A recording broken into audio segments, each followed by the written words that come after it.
fraude, de façon globale, elle se complexifie. C'est-à-dire que compte tenu de la situation sécuritaire, il y a des zones qui sont certainement, qui ne sont pas sous contrôle. Donc, il y a des gens qui profitent de ces pistes pour rentrer.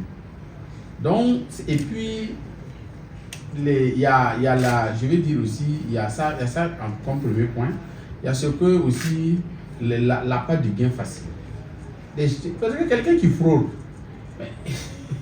par exemple, s'il fraude un appareil, il sait que s'il paie la douane, le prix de revient va devenir plus cher, il préfère frauder et il va multiplier le bénéfice 3 fois, 4 fois. Vous voyez que c'est vraiment très facile. Facilement, tu peux te faire vraiment des sous gras. Et ça, vous voyez que c'est ça. Il y a aussi ce qu'on peut ajouter aussi, le côté culture citoyenne.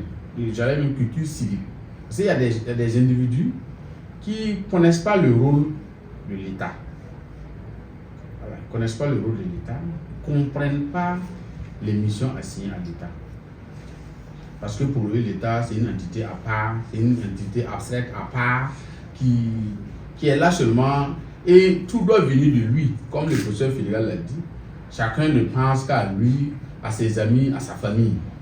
Les gens n'ont pas une pensée citoyenne de la vie en société.